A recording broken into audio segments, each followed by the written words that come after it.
believe in miracle? You still believe in miracles? Yes. Miracle happens, right? Yes. That's very good. Because this is a very important to ask before I start talking. Because some people, they wouldn't believe what I'm going to say.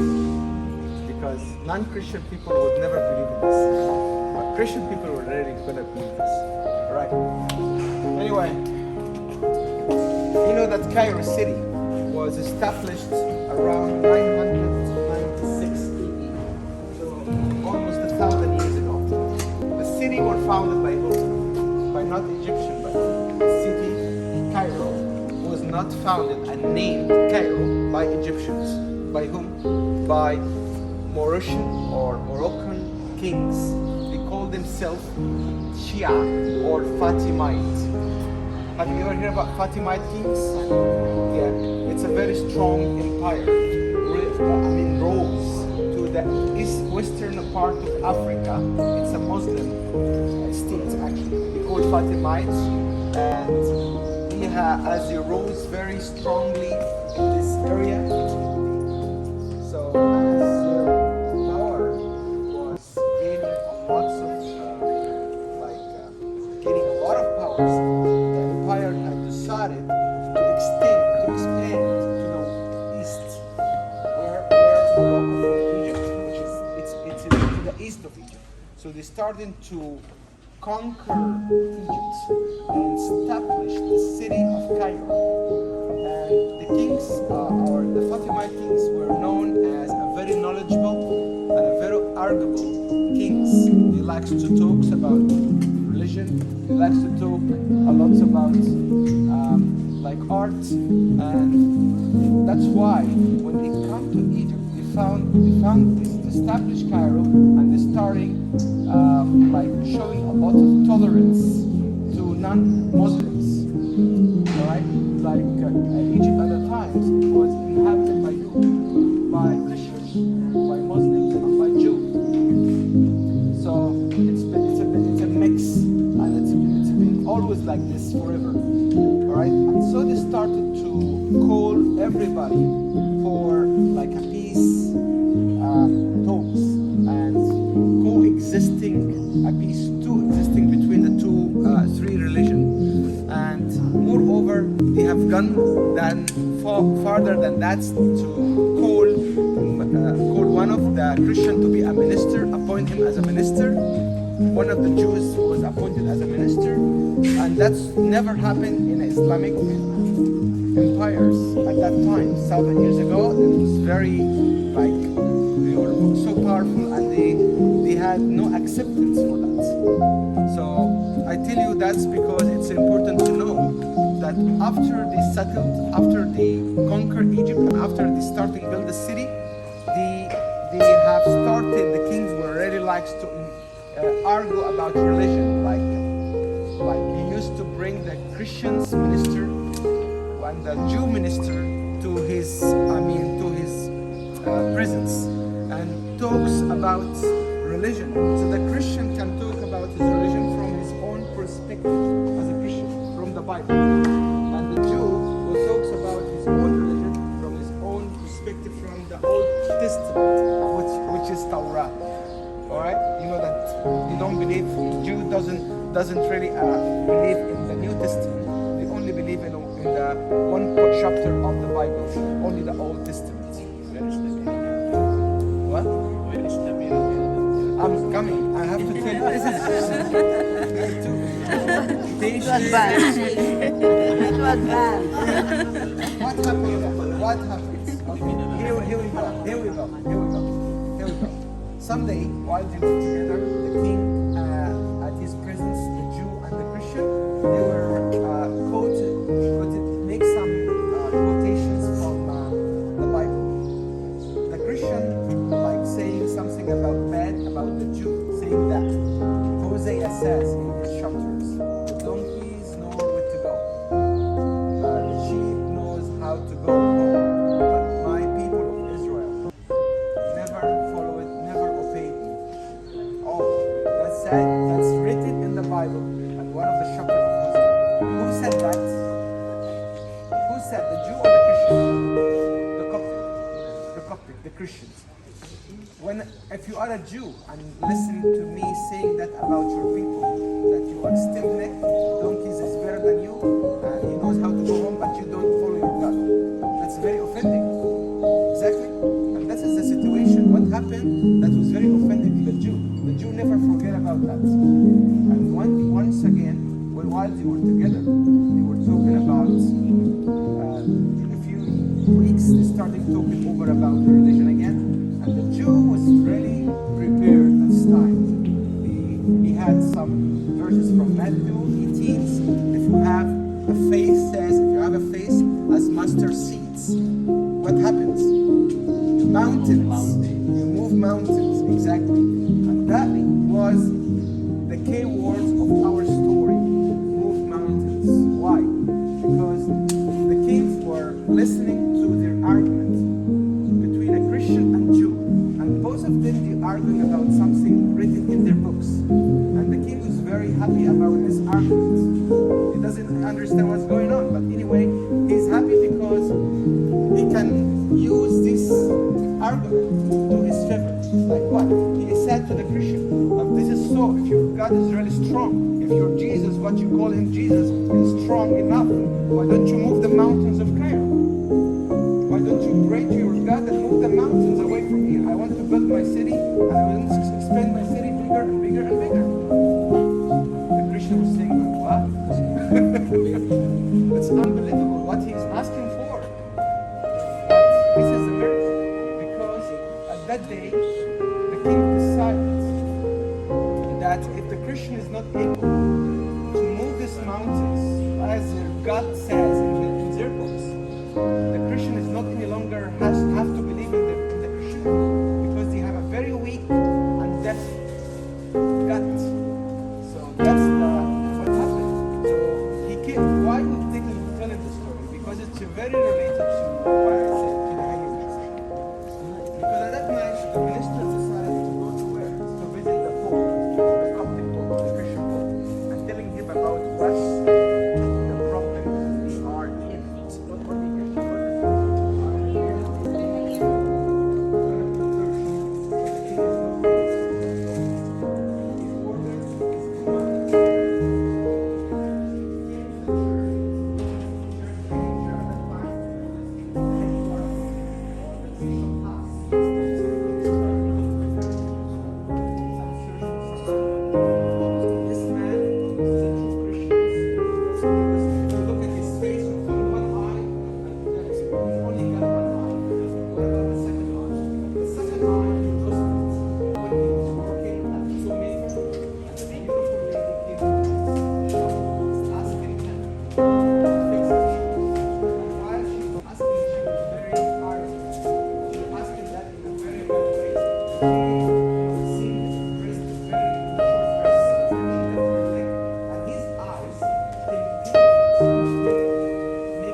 The Bible says if your eyes cause you sin, what you do? Take it out. This guy did literally what the Bible says. He doesn't think this is why he was named by the Virgin Mary to lead the prayers, lead the Christians with the Pope, next to the Pope. And in like few weeks later, the Saint Saman, of course, there's lots of details, but I'm not going to go into details. I'll tell you the results. Saman led the prayers, led the Christians, led the popes. On that side, you can see them holding their hands, holding their crosses, their wooden crosses, saying what? Saying Kyrie eleison, Kyrie eleison, Kyrie eleison. You know what is meaning of Kyrie eleison? Lord have a mercy, Lord have a mercy, Lord have a mercy. For how many times they had to say that? 400 times. They started saying Kyrie eleison for 100 times to the north, 100 times to the east, 100 times to the south, 100 times to the west. In about I can tell you, in a few hours or minutes, as you pray and the mountain stopped, this mountain bounced like a basketball, jumped, fly like a flying carpet, and he moved 3 kilometers from its actual location, which is indicating of geography book before the 10th century, the topography of the city something. After the 10th century, the topography of the mountain is somewhere else. Briefly, this is a miracle. I just wanted you to know about it, which is related to the place where we are now. Okay? Is it written in the Bible? It's not written in the Bible, but it's written in the oral history of the Coptic Christian of Egypt. If you go online, write down, if you Google, San Saman miracle of moving the mountain of Cairo, you will find the whole story written and many other links. You can go through it and check it out. Okay, let's go. San Saman, S-A-S-A-M-A-N.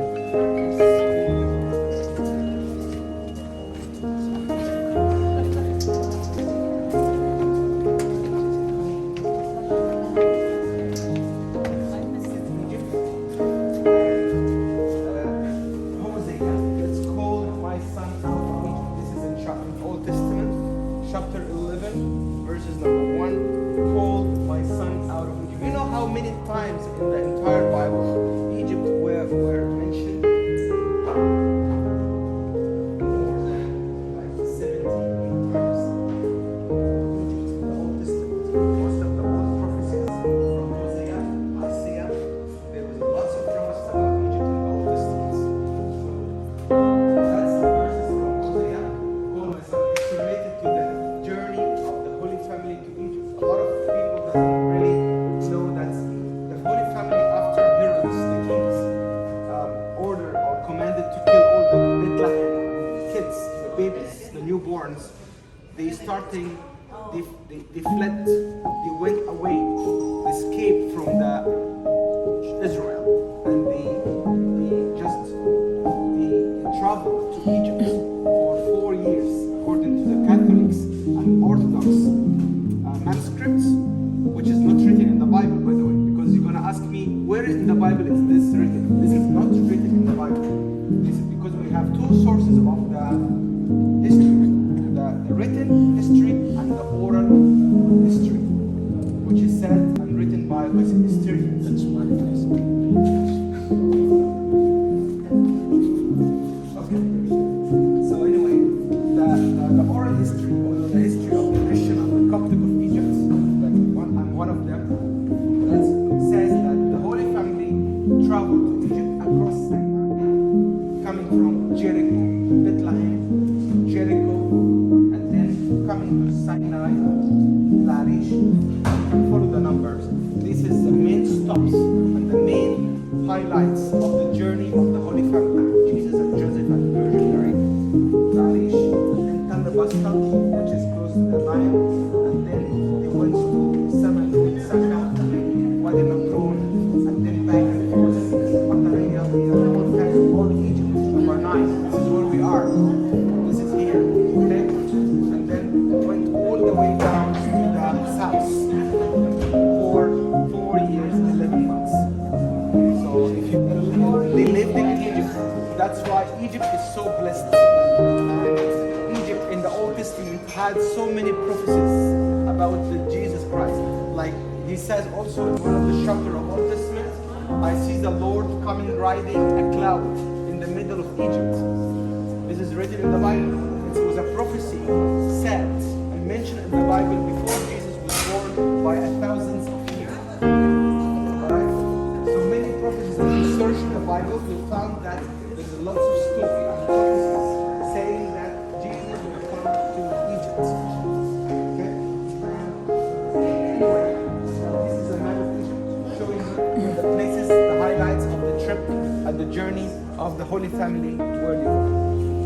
The next where we're going after that is the hanging church. Nobody will believe.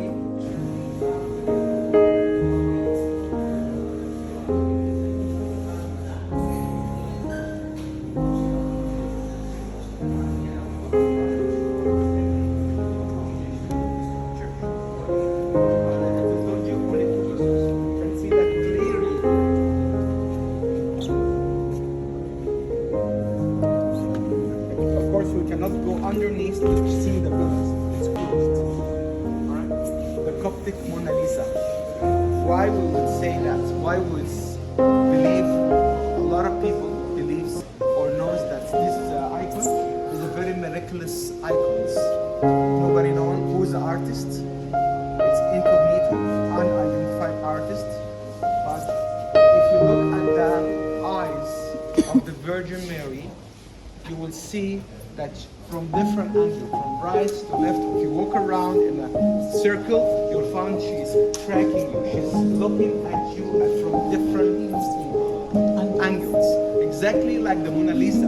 The same perspective of the Mona Lisa. This icon, by the way, it's a priceless icon.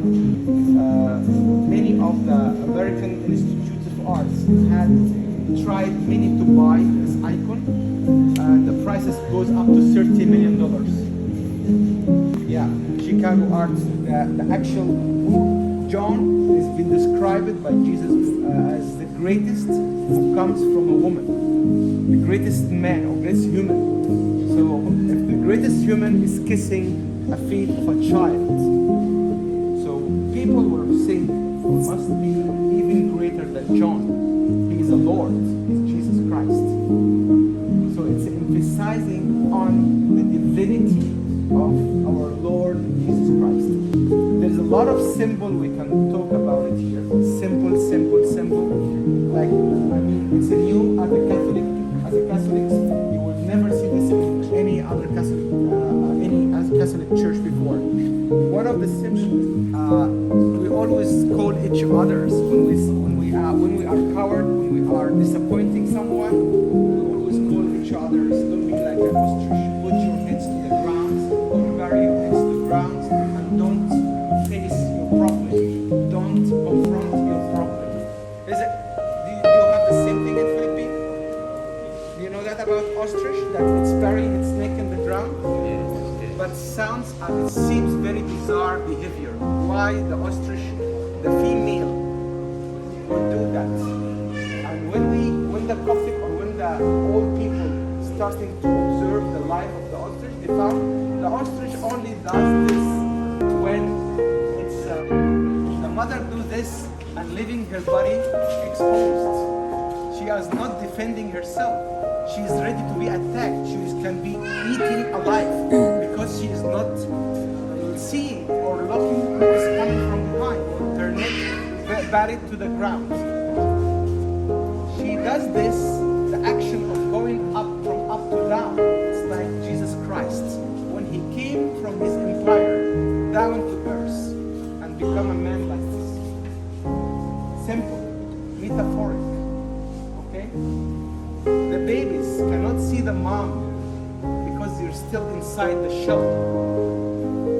It's like us, we are the babies. We cannot see God, but God can see us. Upside down. The bottom of it's in other words, it refers to what? Noah's Ark. Noah's Ark. What is the purpose of Noah's Ark? Why did Noah build his ark? To bring who inside? The believers, the good ones, and discarded the bad, the sinners. When you come to the church, you are what? Good or bad? You are the chosen one.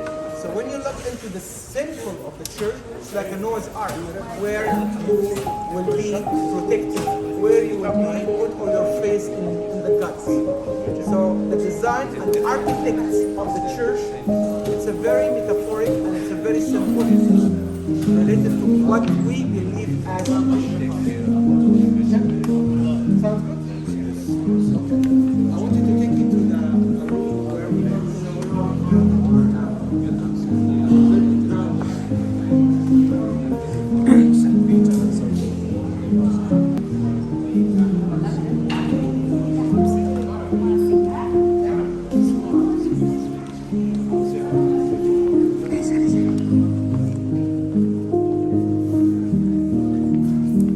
This is one of two pillars. We can see how big it is. Its diameter is huge. And this is one of two pillars holding up the entire church. Where's the other one? That's one. Where's the other one? The other one, the other side. We cannot see it, but it's a square. And if you look from here, you will see how high, and you will be inside the churches of Babylon, 1,500 years. Can you imagine that?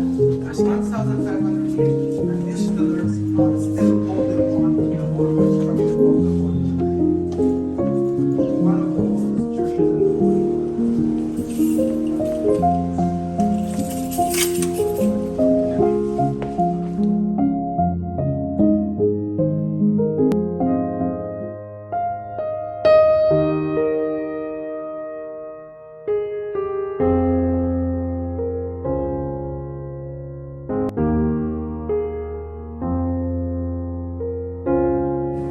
So we just came to the what we call Saint Bertier, Bacchus, and Sergius, known as Abu Sirga, shortly called Abu Sirga.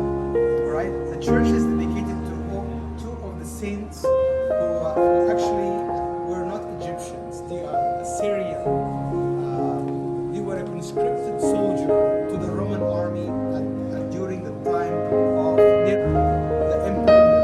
And they had give up their lives because as a conscripted soldier to the Roman army, cut it into torn into pieces and thrown where? In Euphrates and Euphrates rivers in Syria. These two famous rivers, Euphrates and Euphrates. So their body was thrown there, and traders were coming back and forth from Syria to Egypt, found the body, they collected the remains, and they brought it to Egypt and put it in these tubes. These two tubes you can see, cylindrical tubes covered with red velvet. They call this relixes. Relix, as you call it, Catholics call it. So that's why the reason the church is now called Sergius Bacchus. Okay? Maybe before we carry on this story and take you to more important things, you must be wondering what it is. One of their kings, they ruled Egypt for almost 300 years. Not all of them shows tolerance to the Christians. Some of them were very cruel. And one time they decided to do what? Decided during the Epiphany. You know, you celebrate the Epiphany like we do. Okay? The Epiphany or Epiphany used to be practiced by Coptic, by Christians in the River Nile. So they go to the River Nile in the winter, holding their oranges, lanterns, holding their anything that contains water as a symbol of the Holy Spirit, as a symbol of the Epiphany. So they go swim at the river. And it becomes like a habit or tradition to the Coptics. Alright? But the king did not like that. So he started to ban this practice. He says no more Coptic to go to the shore of the Nile and swim and dump themselves in the Nile. It's forbidden. So what happened? What did the Christian do? Well, they stopped doing what they likes, what they prefer, and they've been doing for centuries. No, they started to build in their churches small basins, small swimming pools. So during the Epiphany, they will come to the church, they will dump themselves here and enjoy themselves as they used to do for hundreds of years. Okay? So that's why some few churches has this kind of, it's not in use anymore, but it's to remember how this old Christians suffered from persecutions, from verbal, from practice. So you always find a way to do what you are used to do regarding to your faith and your beliefs.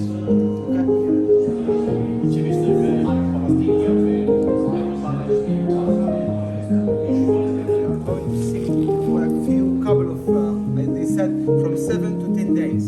While that time they were in chase. You know what I mean by chase? The oral history of the Christianity says that when Jesus and his mom and Joseph fled Bethlehem and went out of it, they still were in chase. They were still a Roman soldier were following them to Egypt. So that's the reason why when we look into the map, they never settled down in one place. They were moving from one place, stay here for 10 days, stay here for 5 days, to another place for 4 days, 3 days. So they were always in motion. They never settled down in one place for 4 years because they were in chase. Their heads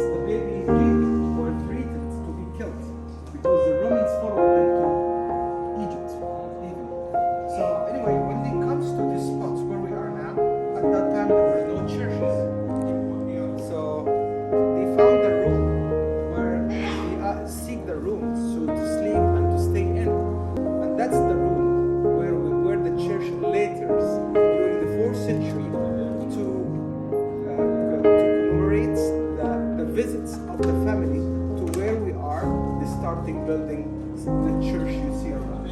So the church was not exist before. The well was exist, but the church wasn't exist. So now it turned into a chapel. This is where Jesus once stepped, once left, once slept, once he ate and drank. This is where the house of Virgin Mary for a few days, according to the Coptic oral history of the family in Egypt. And that's why this place is one of the major highlights of the Holy Family in Egypt, because they've been in this place. His feet bless the ground, and it's so beautiful to be around.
Paano kasi mag-isa? Namamasyal. Hindi kaya na. Hindi ko po alam. 11C. Para nakita ko sa TV.